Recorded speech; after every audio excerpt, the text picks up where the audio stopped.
Assalamualaikum warahmatullahi wabarakatuh. Perkenalkan, nama saya Goni Mutiara Sari, mahasiswa program studi Sistem Informasi.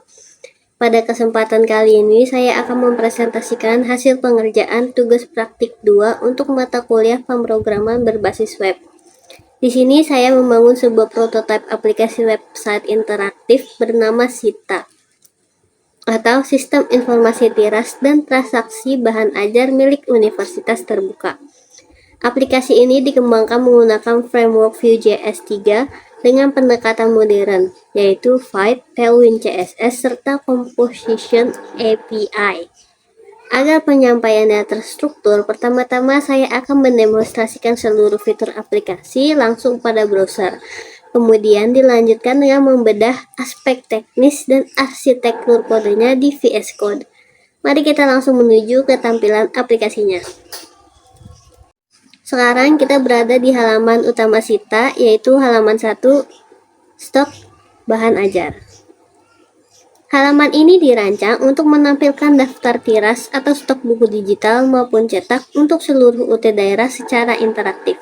Seperti yang bisa dilihat di layar, data ditampilkan dalam bentuk tabel yang komprehensif, mencakup kode, judul, kategori, UPBJJ, rak, harga, quantity, safety stock, status, hingga catatan khusus.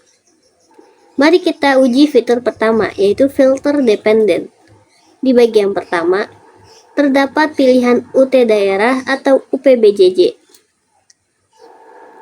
Perhatikan bahwa filter kategori mata kuliah saat ini terkunci atau belum muncul. Ketika saya memilih daerah Jakarta, secara dinamis sistem baru memunculkan drop-down kategori yang hanya berisi kategori yang tersedia di wilayah Jakarta saja. Jika saya kembalikan ke default, filter kategori akan otomatis terreset. Fitur selanjutnya adalah urutan dan sorting. Di sini kita bisa mengurutkan data berdasarkan judul dari A ke Z, harga terendah, harga tertinggi, jumlah stok secara real time, seperti stoknya yang paling sedikit atau yang paling banyak, tanpa adanya delay pemuatan ulang halaman. Di sini juga terdapat opsi penting, yaitu checkbox perlu reorder. Fitur ini sangat krusial bagi manajemen logistik UT. Ketika dicentang, tabel secara otomatis menyaring dan hanya menampilkan bahan ajar yang stoknya kritis, yaitu ketika jumlah stoknya bernilai 0 atau berada di bawah angka safety stock. Kita juga bisa membersihkan semua kondisi ini secara instan dengan menekan tombol reset filter. Mari beralih ke kolom status. Di sini terdapat indikator visual yang adaptif, yaitu warna hijau jika stok berada di atas atau sama dengan safety stock, kemudian warna orange jika stok mulai menipis, dan warna merah jika jumlah kuantitasnya sama dengan 0. Pada kolom catatan, format teks seperti cetak tebal dan miring dari dummy data juga berhasil dirender dengan sempurna. Fitur terakhir di halaman ini adalah inline editing dan validasi. Ketika saya klik tombol edit di salah satu baris kolom lokasi rak, harga, dan kuantitas akan langsung berubah menjadi form input. Mari kita simulasikan validasi gagal. Jika saya menginputkan huruf atau nilai negatif pada kuantitas, lalu menekan tombol simpan, sistem akan langsung membatalkan proses dan menampilkan alert pesan error berwarna merah di atas tabel. Selanjutnya, mari kita coba input yang benar. Saya perbaiki kuantitasnya dengan angka bulat yang valid. Lalu klik simpan kembali. Seperti yang terlihat, pesan error otomatis menghilang, mode edit tertutup, dan pembaruan data sukses tersimpan di dalam tabel secara real time. Selanjutnya kita berpindah ke halaman 2, yaitu Tracking Delivery Order. Halaman ini terbagi menjadi 2 tab utama menggunakan sistem penomoran halaman tab yang modern. Kita mulai dari tab tambah DO baru. Di sini sistem secara pintar melakukan otomatisasi pengisian data. Nomor DO telah di-generate secara otomatis oleh sistem dengan format string DO, tahun berjalan, dan nomor urutan 4 digit. Contohnya di sini adalah DO 2025-0002. Tanggal kirim juga otomatis mengambil waktu lokal hari ini. Pengguna cukup mengisi NIM dan nama secara manual.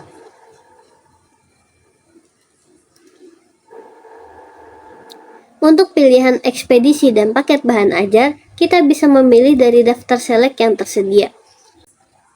Perhatikan saat saya memilih paket UT001.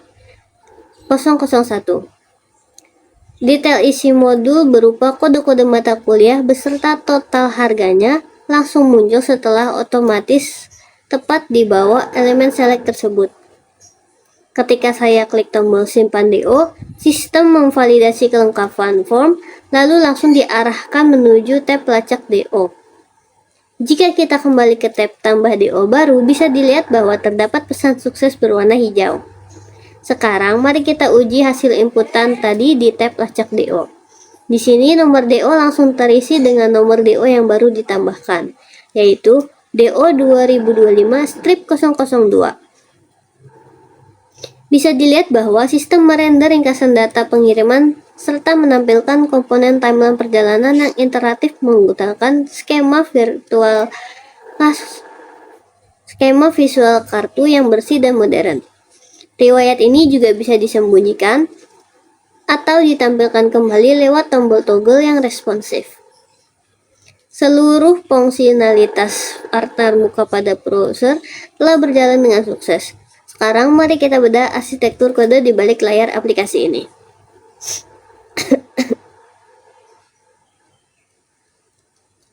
Baik, sekarang kita sudah berada di text editor VS Code. Poin penilaian pertama yang saya ingin tunjukkan adalah arsitektur dan struktur proyek. Seperti yang terlihat pada sidebar folder proyek, saya memisahkan kode secara modular menggunakan struktur komponen view modern, yaitu single file components. File HTML utama seperti stok HTML dan tracking HTML diletakkan di root, sedangkan logika inti diletakkan di folder JS dalam bentuk berkas stok apps.js dan tracking apps.js. Data dummy diisolasi secara bersih di dalam data bahan ajar JS. Pemisahan ini menjaga kode tetap clean, scalable, dan mudah dikelola. Mari kita bedah kode untuk halaman stok. Di dalam file komponen stok table bahan ajar.view, saya menerapkan data binding dan direktif untuk list rendering. Pada baris ini, saya menggunakan direktif v-strip4 sama dengan row in rows dan mendefinisikan atribut key sama dengan row.code. Penggunaan parameter key unik ini sangat vital di Vue.js untuk melacak identitas setiap baris secara efisien sewaktu terjadi manipulasi data di tabel. Untuk merender teks standar, saya menggunakan interpolasi kurung kurawal ganda. Namun, khusus untuk kolom catatan, saya menggunakan direktif v-html sama dengan row catatan HTML agar tag HTML dari dummy data dapat dieksekusi dengan aman menjadi style visual. Masuk ke poin conditional rendering.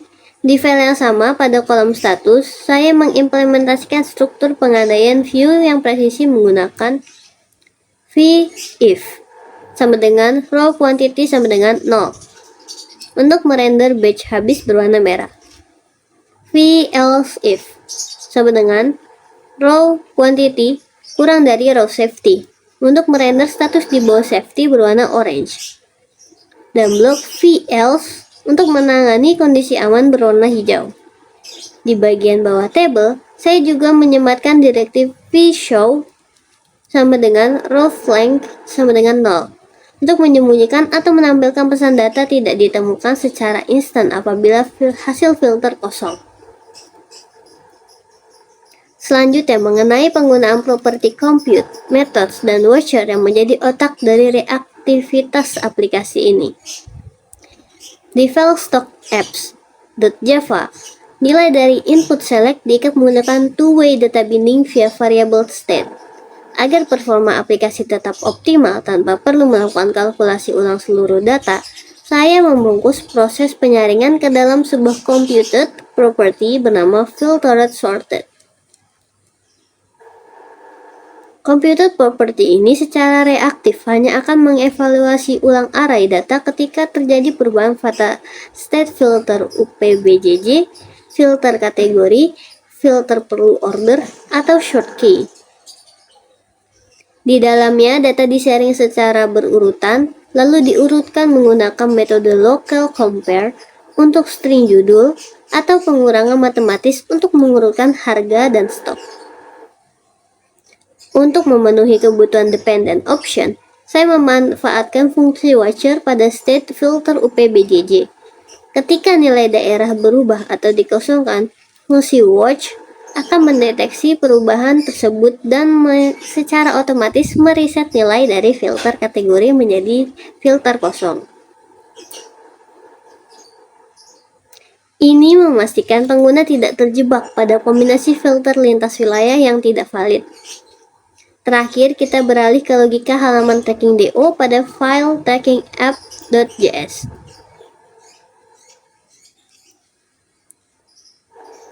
Sesuai ketentuan tugas, nomor DO harus digenerate otomatis tanpa mengikuti tahun sistem saat ini, melainkan berdasarkan konstanta tahun berjalan yang ditentukan di data dummy.